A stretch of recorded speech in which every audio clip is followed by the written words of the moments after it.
Halo semua, jumpa kembali dengan Balige Academy, sebuah kanal yang konsisten dengan pemrograman terapan dan juga hobi sastra.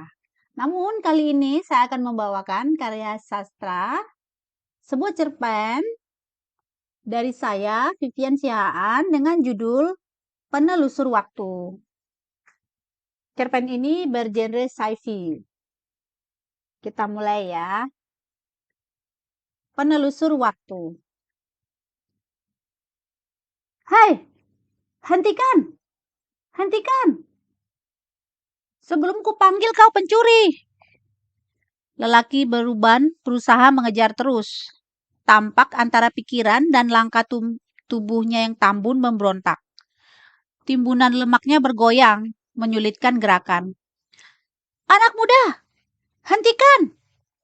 Kembalikan mobilku! Kembalikan mobilku! Lelaki itu putus asa. Seraya tidak sanggup lagi mengejar sedan butut miliknya. Tangan kanannya menggapai-gapai, sedang meraih angin, sambil berteriak-teriak dengan nafas ngos-ngosan. Kakinya terpaku diam.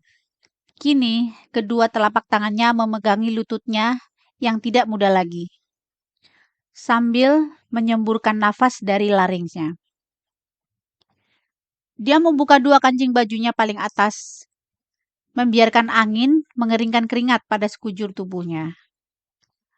Asap hitam yang ditinggalkan Corolla hijau itu semakin menipis.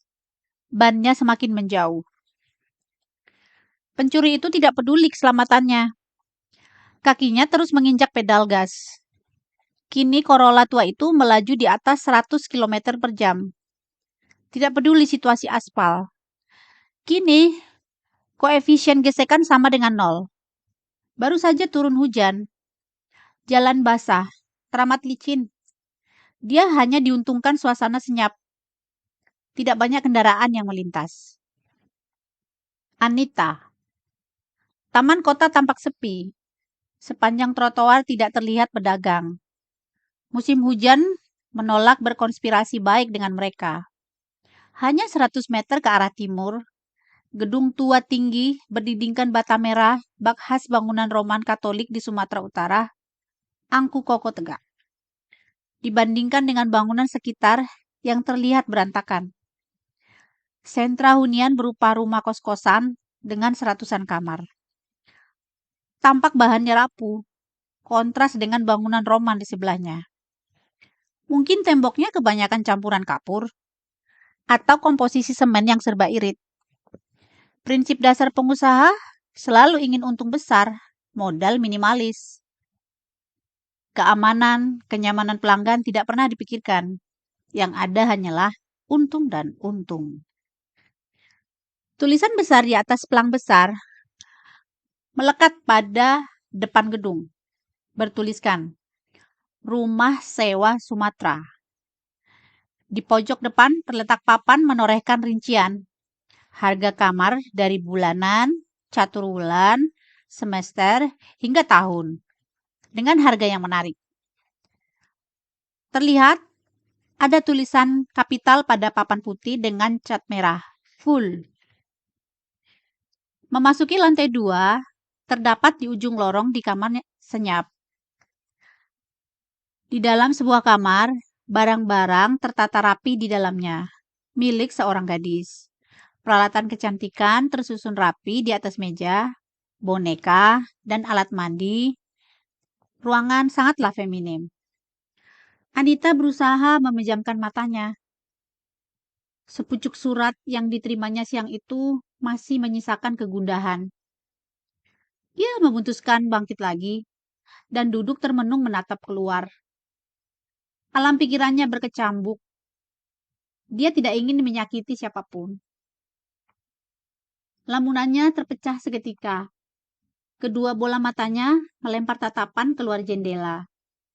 Sesuatu hal ganjil terjadi begitu cepat. Sontak ia tercengang. Ekspresi tidak mempercayai. Gadis itu ketakutan. Ia mencoba melihat keluar lagi. Kini tidak ada apa-apa. Tiada sesiapa di sana. Bola matanya yang besar ketakutan. Dia melirik jam duduk berdetak di atas meja. Waktu menunjukkan jam 23.10.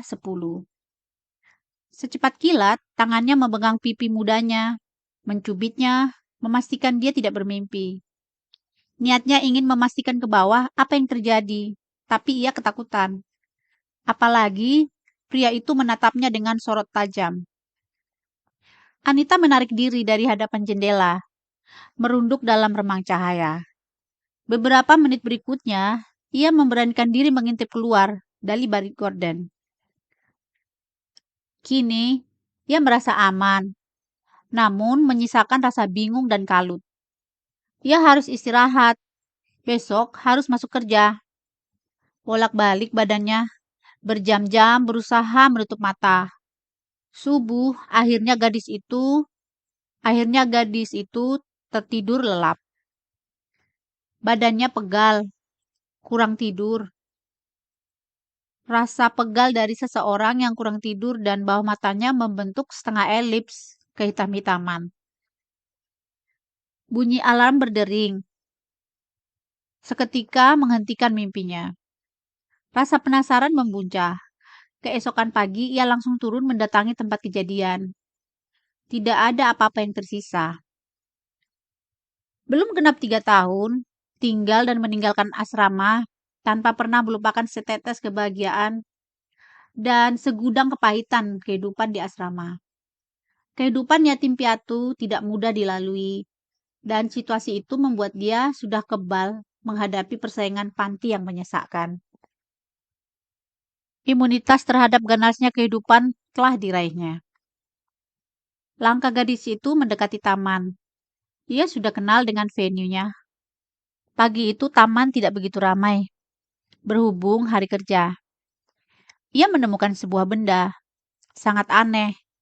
Bahkan ia tidak pernah melihat benda itu sebelumnya. Warnanya hitam berpadu putih. Layar hitam mendominasi tampilan. Sebuah tulisan yang belum pernah ia baca tepat di atas benda itu. Benda itu mengeluarkan cahaya ketika disentuh, tapi ia tidak mengerti sama sekali. Segera, ia memasukkannya ke dalam tasnya. Persis, benda itu menyelinap di sela-sela akar pada saat ia memungutnya. Awalnya, ia berniat melaporkannya kepada pihak otoritas atas apa yang disaksikannya malam itu. Apalagi menemukan benda aneh itu. Benar-benar asing. Kembali lagi ia berpikir, pekerja otoritas tidak pernah becus menyelesaikan kasus. Seperti kasus pertikaian teman sekantor dengan tetangga masalah parkir. Otoritas malah membela dan membenarkan parkir sembarangan di depan rumah orang lain. Ujungnya pun berbau rasis. Segudang pertimbangan tertancap dalam benak si gadis, hingga mengurungkan niatnya untuk melapor. Dia berusaha mencari-cari petunjuk pada layar benda, menyentuh benda itu. Tidak ada yang terjadi. Gambar pemandangan taman berlatar biru tanpa ada tulisan.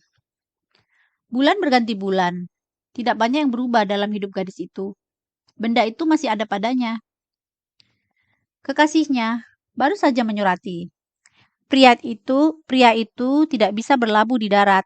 Tugasnya masih panjang. Pemuda pelayar yang dirindukannya hanya akan singgah setengah tahun mendatang, tepat di akhir tahun. Surat berisi rayuan gombal menumpuk di kamar, tapi tak satu pun ia balas. Sekarang Anita sedang dalam upaya menutup pintu hatinya pada pria itu.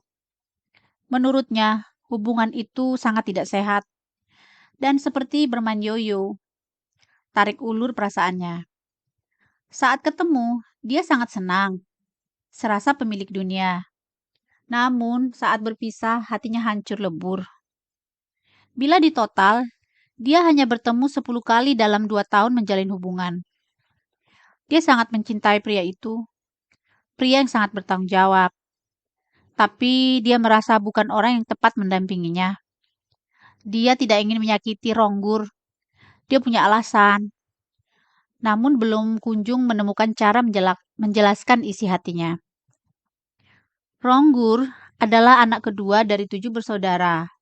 Dia memiliki seorang kakak perempuan. Orang tua Ronggur menambatkan jangkar asap pada pundaknya. Bukan kakaknya. Anita sudah letih dalam penderitaan. Kenangan pahit panti asuhan adalah bagian mimpi terburuk dalam hidupnya. Pada surat terakhirnya Ronggur, dia ingin mengajaknya melangkah ke tahapan serius. Anita ketakutan, membayangkan berbagai hal, utamanya harus menyekolahkan kelima adik Ronggur kelak. Kekasihnya itu sudah pernah tegaskan sebagai tanda baktinya pada kedua orang tuanya. Baru saja gadis itu keluar dari derita berkepanjangan, sedang menikmati masa keemasan. Baru saja hidupnya terbebas, merdeka, baru saja hidup berdikari. Terlepas dari belenggu penindasan, mulut berbisa yang selalu menghinanya, dan perlakuan buruk dari pemilik panti. Menerima lamaran itu, dia seakan membiarkan hidupnya masuk ke dalam lubang. Lubang Stockholm Syndrome. 5 adik yang harus disekolahkan, pikirnya. Pekerjaan di kantor sangat memuncak. Transaksi perusahaan tempatnya bekerja sedang naik daun. Pengiriman barang ke Eropa menjadi fokus perusahaan milik Belanda itu, di mana ia menggantungkan hidup. Hasil bumi seperti tembakau, kopi, teh, dan kelapa sawit. Anita sudah bersyukur mendapat pekerjaan di masa resesi ekonomi negara. Pemutusan kerja di mana-mana. Aksi demonstrasi buruh meminta kebijakan baru. Perang Teluk baru saja pecah. George W. Bush mengirim pasukan ke Teluk membantu Kuwait yang telah ditindas oleh Irak di bawah kekuasaan Saddam Hussein. Dunia bergejolak. Gejolak politik dan keamanan memicu kekurangan makanan dan kelaparan. Tentu saja, negara-negara terletak di Asia terkena imbas juga. Kawasan tempat tinggal Anita memang kawasan bisnis bekas pendudukan Inggris. Membawa suasana dan tatanan mirip Eropa. Medan menjadi raksasa perekonomian di sepanjang pantai timur Pulau Sumatera. Bahkan sebelum republik ini berdiri. Letaknya yang sangat strategis pada jalur pelayaran Selat Malaka. Arus perairan penting bagi perdagangan dunia. Mekah bagi pedagang dari daratan Cina, India, Persia, Arab, Afrika, dan Eropa, membuat kota yang hanya 27 km selatan Pelabuhan Belawan kian bergeliat. Medan, kota bisnis yang sangat diperhitungkan. Banyak kantor konjen berbagai negara di kota itu. Terjadi lagi, hampir jam yang sama, Anita menyaksikan aksi pria itu lagi. Ia diselimuti ketakutan. Tiba-tiba lelaki itu berada di dekat pohon yang agak gelap. Hanya berselang 15 menit kemudian, ketukan bertalu-talu menghantam pintu gadis itu. Ia memilih berdiam diri. Ia yakin orang misterius itu sekarang mengenakan jaket berwarna coklat. Dia sudah mengamatinya dari jauh. Saat langkah lelaki itu mendekati pintu dan menjatuhkan ketukan, ada suara dari dalam. "Siapa di sana?" "Ini saya, Chris. Bisa bicara sebentar?" Setelah suara berdialek risih, menjelaskan dirinya perlahan. Ketukan gadis itu mereda. Pintu terbuat dari kayu jati masih tertutup rapat. Anita tidak berani, hanya mengintip dari lubang. Wajah pria itu sepertinya bukan orang jahat. Akhirnya, dia pun menjawab, "Aku tidak mengenalmu. Kau orang asing. Aku tidak percaya padamu, lagi pula ini terlalu larut." Ia menjauhkan telinganya dari daun pintu, menunggu jawaban. "Saya datang tidak bermaksud menyakitimu, Nona. Tolong kembalikan barangku." "Barang apa maksudmu?" Wajah Anita serius, curiga dari mana lelaki itu tahu barangnya ada padanya. "Bagaimana kau bisa masuk?" tanyanya kembali. "Aku tadi mengikuti penghuni lain yang masuk." Suara lembut wanita dari balik pintu menyaut. Jelaskan siapa kau? Aku tidak percaya. Ya sudah, kita bicara di lobi saja. Dapatkah kita bicara bareng sebentar? Ini sangat penting, Nona. Kumohon. Anita ketakutan menerima pria berperawakan tinggi itu. Rambutnya sedikit ikal, namun terlihat terawat. Dia rupawan, sepertinya tidak berbahaya pikirnya. Dia menyerah dan mau bertemu dengan pria asing itu. Pria itu sekilas mirip dengan pemain Ajax, Marco van Basten muda. Hanya tidak dengan 3 hal. Basten berambut pirang, hidung bangir dengan tinggi 188 cm. Pria itu berambut hitam, hidung mancung simetris, dan tingginya 178 cm. Tidaklah sampai 180 cm. Mereka duduk hadap-hadapan dan saling berjauhan.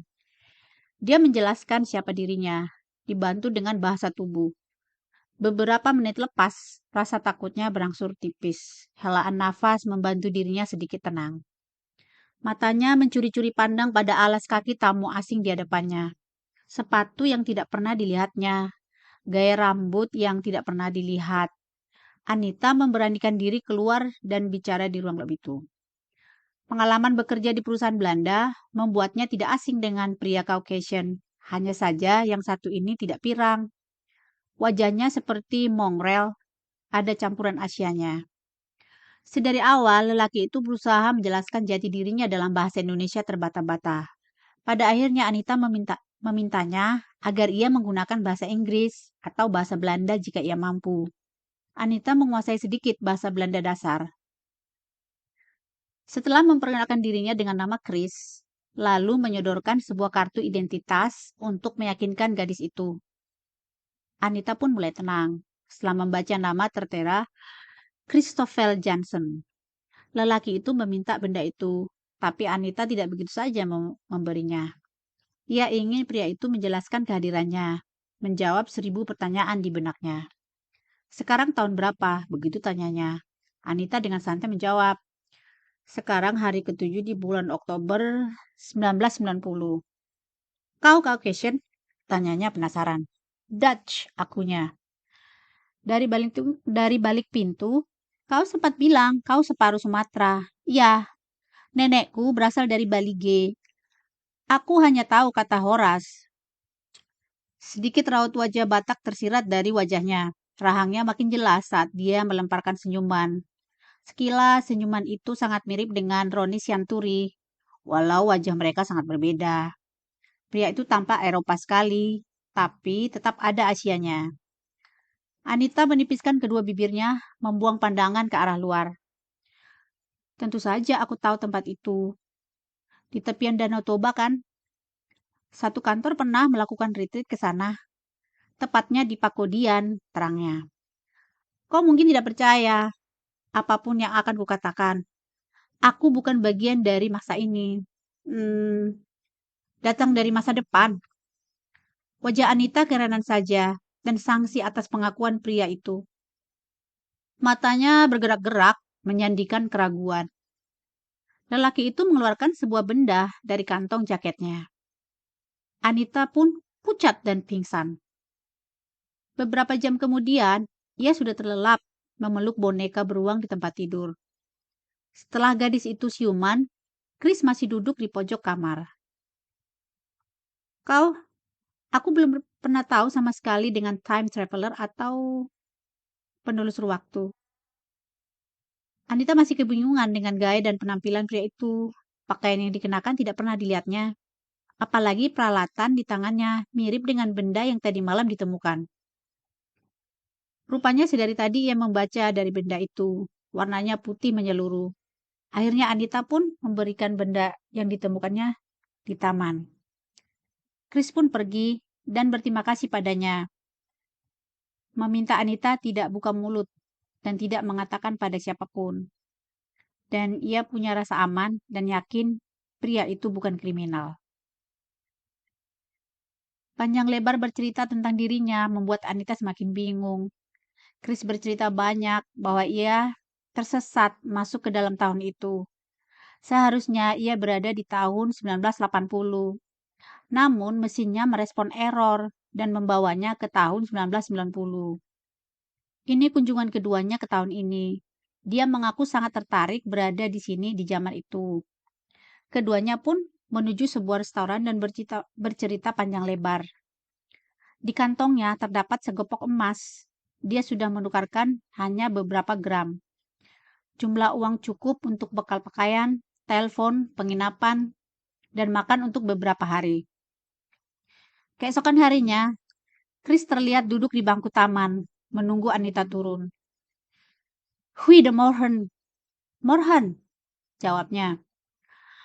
Anita pun menempatkan badannya pada atas kursi taman. Duduk di sebelah pria itu. Dia mendekap tasnya. "Apa kau tidak kembali ke masa depan?" tanya Anita, separuh percaya dan separuh mengejek. Bagaimana tidak? Satu sisi dia menerima bahasa dengan gaya Chris yang berbeda. Tapi ia pikir itu hal biasa. "Aku tidak bisa kembali sebelum menghapus jejak dengan benda itu.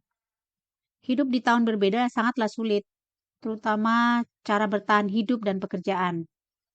Chris mendatangi restoran untuk orang asing di sudut jalan. Holland restoran yang berdiri tegak di pojok kota. Seseorang dari sana memberitahunya alamat komunitas asing. Dari sana ia mendapat pekerjaan. Peluang tersisa menjadi guru di sebuah sekolah internasional milik Vatikan. Di sebuah toko kopi yang sering dikunjungi orang asing, memberiku pekerjaan. Aku mungkin akan mengambil tawaran mengajar matematika di sekolah swasta, terangnya. Luapan perasaan senang dengan teman barunya menambatkan kakinya untuk bertahan.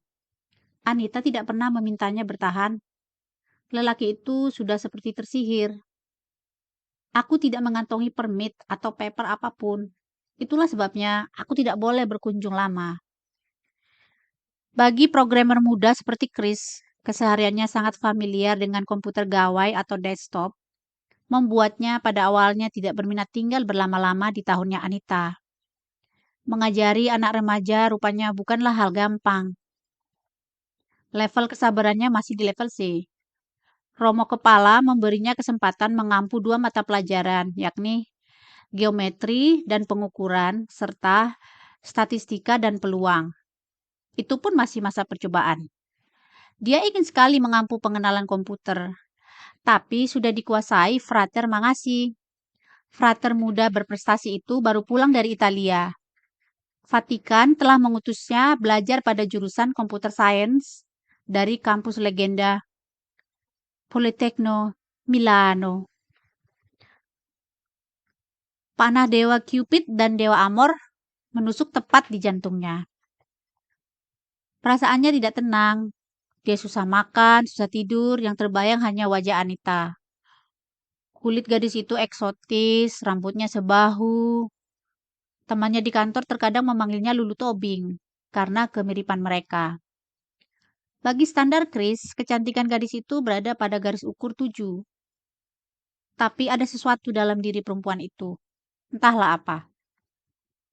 Dia ingin bertahan, tapi itu tidak mungkin. Identitas menjadi persoalan baru. Dia tidak sanggup bertahan lama. Dia rindu kamarnya yang nyaman. Musik pop, kuliner, suasana bioskop, mall, dan telepon pintar. Tahun 2016, masa kebebasan. Bahkan apa yang dianggap tabu oleh dunia semuanya telah lazim, terutama di dunia barat. Kaum gay sudah dilegalkan di berbagai belahan bumi. Pada awalnya, Belanda sebagai perintis same-sex marriage dapat cemooh dari penduduk bumi. Kini legal di Amerika. Negara adidaya pada garis depan menentang isu itu. Billy Graham, yang bagi sebagian orang dinobatkan menjadi nabi modern Amerika, dan sejumlah pastor megachurch sangat menentang isu gay. Hanya ada perempuan dan wanita dalam rumah tangga. Tuhan menciptakan Adam dan Hawa. Itu prinsip mereka. Tuan Graham dan Pastor Megachurch lainnya sangat rapat dengan Gedung Putih. Bahkan mengadakan kebaktian pagi sebelum para staf bekerja di kantor tersangar di dunia itu. Aku tidak bisa bertahan, kata Chris. Di masanya, ia adalah seorang programmer. Dia menjelaskan pekerjaannya, profesi yang termasuk papan atas di negara-negara maju. Menyebut nama-nama yang tidak masuk akal bagi perempuan itu. Google, Amazon, Tesla menjadi incaran programmer top dunia, jelasnya. Tapi Anita tetap saja kebingungan apa artinya. Dia pun bertanya, bagaimana di negara ini? Apa berteknologi juga? Dengan perlahan, Chris kembali bicara. Sebaliknya, di negara dunia ketiga, programmer dianggap jadi tukang admin komputer, bahkan hingga mengisi tinta printer aja. Anita pun terdiam. Anita melemparkan banyak pertanyaan, termasuk tentang tahun 70-an. Dia tidak bisa menjelaskan tahun 70-an. Dirinya kewalahan. Zaman yang sangat berbeda. Namun hal baiknya beruntungnya Chris dapat melakukan pembuktian sejarah negara ini. Hari-hari Anita kini semakin hangat diwarnai kehadiran Chris, aman dalam perlindungannya. 2 hari saja tidak ada kunjungan, hatinya pun gelisah. Ada sesuatu yang hilang kala lelaki itu tidak muncul. Melihat pria dari kejauhan, hatinya berdegup kencang. Pertemanan bermetamorfosa ke ladang asmara. Partikel-partikel cinta menaburi taman hati keduanya. Sekarang, ada seseorang memerhatikan gadis itu. Dia tidak sebatang kara lagi di dunia ini. Anita semakin nyaman dengannya, walau ia masih sangat sulit menerima keberadaan penelusur waktu. Ia sangat bingung, walau melihat foto dan video, handphone, komputer gawai, layar sentuh. Anita juga sulit melihat ketika ia cerita panjang. Gadis itu pernah lihat dan tahu kartu kredit. Tapi uang kertas digantikan oleh aplikasi baginya hal susah dinalar. Apalagi surat kabar kertas tidak akan terbit lagi. Sehari-hari di perempatan lampu merah begitu banyak loper koran. Tapi Chris menceritakan, di 2017 di kota-kota besar tidak tampak lagi loper koran. Setiap orang menggeser handphone saat membaca berita online. Informasi di dunia sudah tanpa batas. Namun terjadi peorasi bahasa. Jurnalis tidak lagi menyuguhkan kalimat cerdas, melainkan kata-kata singkat dan tidak baku. Mirisnya, para pejabat dan politisi sebagai duta bahasa melakukan hal yang sama. Jumlah pengikut, jumlah tombol suka atau like, dan komentar sangat menentukan eksistensi. Semakin bodoh, semakin terkenal, dan dialah pemenangnya. Semakin konyol, gampang mendapatkan duit. Anita kebingungan dengan semua penjelasan itu. Lautan pertanyaan membanjiri ruang pembicaraan keduanya dari hal umum hingga personal, termasuk pertanyaan Nita tentang nasibnya di masa depan. Akan seperti apakah ia kelak? Kira-kira aku seperti apa ya di waktumu? Apakah aku masih hidup? Kelihatannya 15 tahun, tapi banyak perubahan nasional dan global. Pasti kau tidak akan menyangka. Presiden Amerika saja berkulit hitam di tahun 2008. Bahkan masa kecilnya pernah tinggal di Jakarta. Benarkah seperti itu? Tanya Anita terheran-heran. Rejim ini akan tumbang 6 tahun lagi. Akan ada presiden baru. Lantas, siapa yang akan menjadi presiden? Presiden akan silih berganti. Pusat kekuasaan masih tetap di Jakarta. Kursi kekuasaan akan selalu magnet bagi politisi. Bagaimana dengan musik dan film? Banyak teknologi diimplementasikan dalam musik dan film. Indonesia akan kembali memiliki film sendiri di awal 2000-an. Sebentar redup, tapi bangkit kembali di zamanku. Ya, film Hollywood masih tetap mendominasi bioskop. Teknologi mereka semakin tinggi. Animasi, suara, plot cerita yang makin liar. Tapi sederet film nasional, karya anak negeri sudah mulai membayangi. Bagaimana dengan novel atau sastra? Banyak novelis muda bergenre romansa modern bermunculan, tapi perbendaharaan kata mengalami peorasi. Jelas, Chris. Di samping itu, hal nyata yang sering disaksikan di TV, pembawa acara muda cenderung menyebut dirinya dengan namanya sendiri. Seolah kata ganti saya sudah raib dari perbendaharaan kata. Sangat risih di telinga, begitu keluh orang-orang tua. Apa aku masih hidup di tahun itu?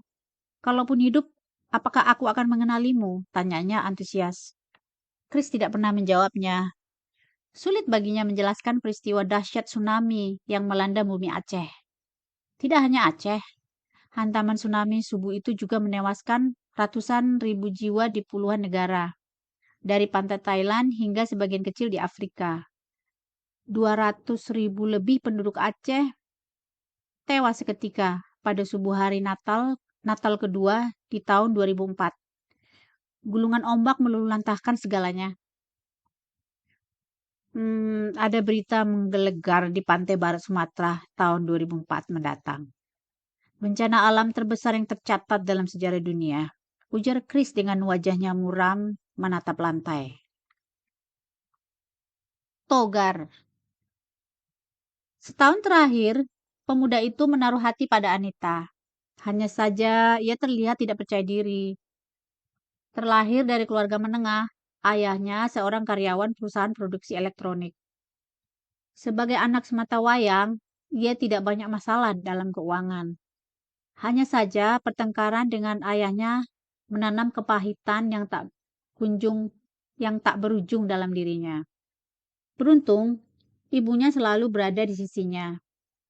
Ibunya sosok lembut, tapi menurutnya Sisi teraniaya oleh kelakuan ayahnya. Awalnya ayahnya adalah orang baik, penyayang istri dan anak. Namun orang berubah, ia berubah. Kerap pulang malam, alasannya sering bepergian keluar kota alasan urusan dagang. Bahkan berminggu-minggu tidak muncul.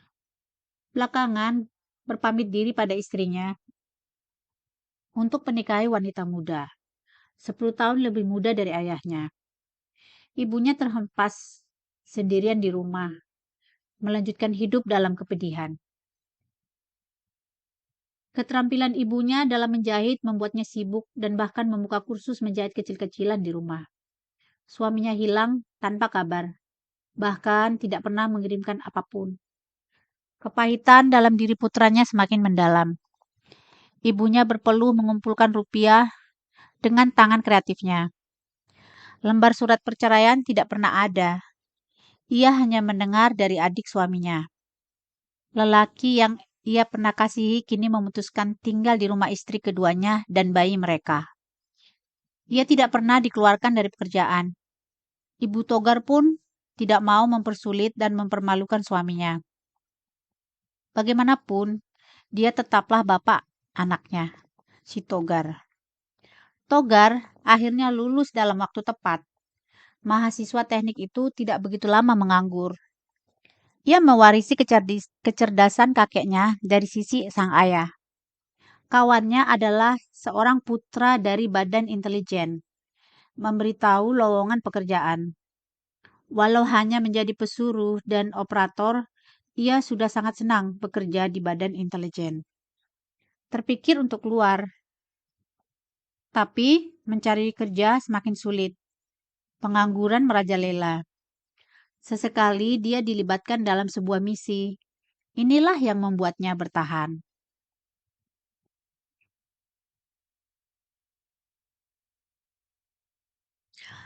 Pertemuannya dengan Anita terjadi pada sebuah pameran. Sejak itu, pria itu gelisah. Togar, pria berbadan tegap, berusaha mendekati Anita. Gadis itu mengelak, hatinya hancur ketika ia mendapati Anita dengan seorang pria di sebuah restoran. Kira-kira apa ya motifnya? Tanya Togar pada rekannya. Kejahatan tercipta karena pembiaran orang-orang baik untuk ditindas. Kalau saja ketika kejahatan itu masih kecil langsung dimatikan, kejahatan besar tidak akan sempat tumbuh. ibarat mencabut randu hingga ke akarnya sebelum ia tumbuh menjadi pengganggu. Betul, tapi misi ini sangat susah. Barang bukti juga kurang, sahut temannya. Keduanya mengakhiri percakapan, meninggalkan ruang kantor yang masih sibuk. Jam kerja sudah lewat, banyak misi yang masih misteri. Beberapa rekannya lembur. Togar mendekati kediaman Anita. Dengan langkah kecewa, ia meninggalkan tempat itu. Di kejauhan, samar ia kembali melihat lelaki yang sama bersama Anita. Lelaki itu sama sekali tidak bereaksi apa-apa. Togar lewat begitu saja. Chris mendapati hal ganjil dari tatapan pria bertopi merah saat berpapasan. Ia juga pernah melihat sosok Chris di area pergudangan. Pertanyaan besar baginya, ketika mengetahui ia dekat dengan Anita. Akan apa yang dia lakukan? Pria asing ada di gudang. Tempat gudang yang jelas-jelas dimiliki oleh seorang mafia besar. Malam gelap berhujan. Togar dan temannya tengah lewat kawasan pergudangan sepi dalam sebuah operasi. Chris bersama dua orang lelaki malam itu baru keluar dari gudang. Ia dan rekannya hanya observasi malam itu. Keduanya mengamati dari kejauhan. Tempat itu diketahui sibuk ketika malam. Keduanya tidak berani mendekat. Mereka kalah jumlah. Togar pun menanyakan kekasih Anita. Siapakah Chris sebenarnya? Kau pernah ke sebuah gudang di pinggir kota? Anita membuka percakapan. Gudang apa maksudmu? Jawab Chris. Langsung saja. Salah seorang temanku melihat kau bersama dua orang di gudang yang biasanya untuk kelompok preman. Tidak, tidak sama sekali. Mungkin saja itu hanya mirip, tangkisnya. Baiklah, kalau memang itu bukan dirimu, bagus. Jauhi kejahatan. Please stay away from troubles, kata Anita. Oke, aku janji, ucapnya. Semenjak percakapan itu, Chris tidak tenang. Apalagi beberapa hari kemudian, Anita akhirnya menjelaskan siapa pemberi informasi. Lelaki itu menghilang sekian lama, tidak berani menampakkan diri. Kembali, gadis itu berselimut kesedihan. Tidak ada pesan dan kabar jelas membuatnya semakin khawatir keberadaan Chris. Dia mencari ke sekolah yang dimaksud, tapi Chris sudah lama tidak muncul. Bulan berganti, hingga tahun pun berganti. Chris tiba-tiba muncul. Kali ini ia mengajak Anita ikut dengannya di masa depan. Anita memendam sendiri kedekatannya dengan pria lain. Chris tidak pernah tahu. Togar mampu meluluhkan hatinya. Keduanya pun sempat dekat. Chris tiba-tiba hadir, membuyarkan segalanya. Oi, sapa Chris dari kejauhan. Anita sedang bersama Togar. Keduanya hendak memasuki Lapo. Rumah makan itu berada di pinggir jalan Sisingamangaraja. Anita sering berdebat dengan teman kantornya tentang Lapo.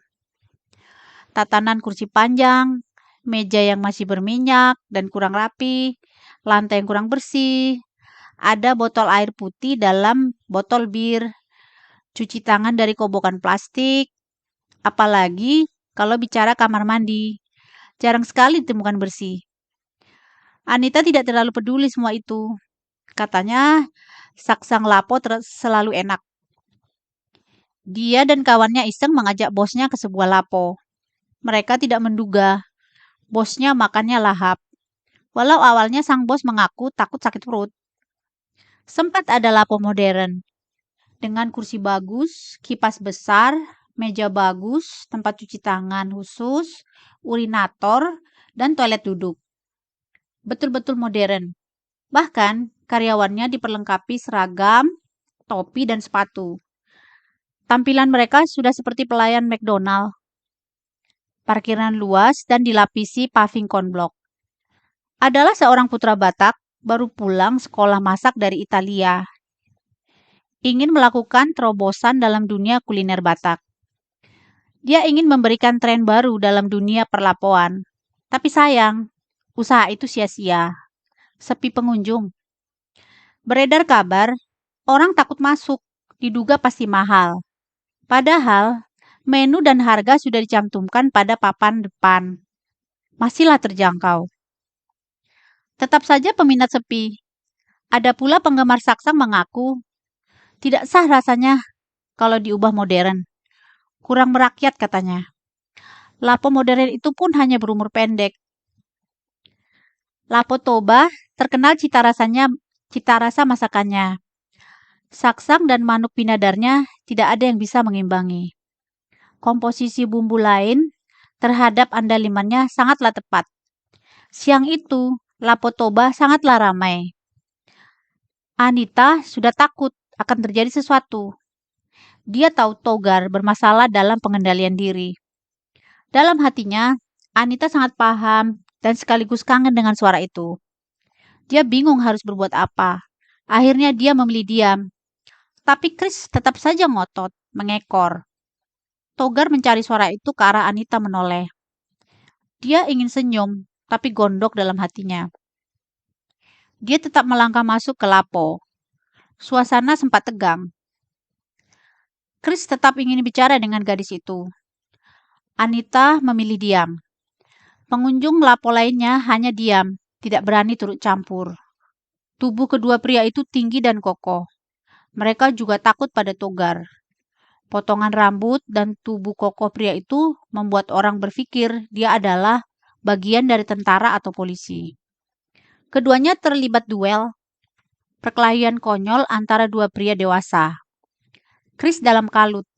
Rahasia mesin waktu nyaris terbongkar. Sebelumnya, Togar telah menguntit Chris dan mencium ketidaknormalan dari Chris. Tapi, ia tidak berani ungkap kepada rekan dan atasannya.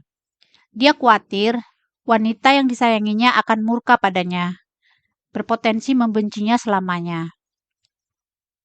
Anita tidak pernah mengakui, tapi Togar mengantongi beberapa kejanggalan dan bukti. Tinju Chris masih membekas di wajahnya. Ia malu mengakui bahwa pukulan Chris merobohkannya. Ia hanya mengaku terjatuh dari motor pada teman kerjanya. Dengan segala penjelasan berulang-ulang dan permohonan maaf dari Chris, akhirnya Anita mau bertemu dengannya. Chris mengaku ia terpaksa menghilang lama. Pertama, untuk menghindari kecurigaan Togar. Kedua, ia tengah bermasalah dengan alat pemutar mesin waktu. Ketiga, ia tengah berdebat hebat dengan pemilik mesin waktu untuk mengajak Anita.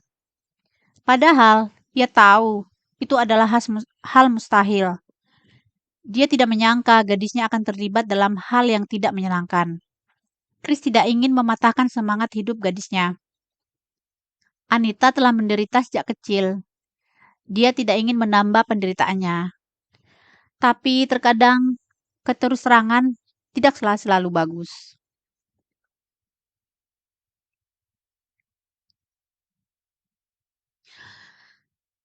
Pemilik mesin akhirnya luluh dengan menugaskan segudang tugas dan pekerjaan sebagai syarat untuk meloloskan permintaan Chris.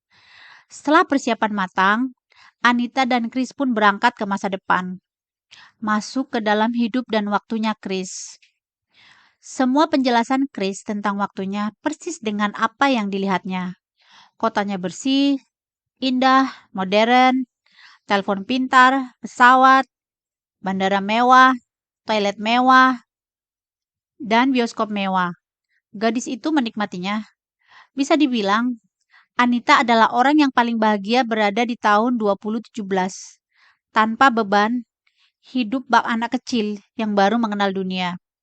Semuanya indah. Ia sangat menikmati fashion, makanan, dan traveling. Chris adalah benar seorang programmer sukses. Setelah beradaptasi selama beberapa bulan, keduanya pun melangsungkan pernikahan. Keluarga Chris sendiri tidak banyak. Kedua orang tuanya berumur 60-an. Sangat berbahagia mengetahui putranya telah menikah. Mereka tidak mempersoalkan ras dan kultur.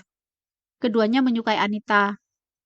Kulit eksotis, Lesung pipi senyumannya, bahasa tubuh elegan menantunya membuat mereka menyenangi pilihan putra satu-satunya. Pernikahan mereka dilangsungkan di Bali.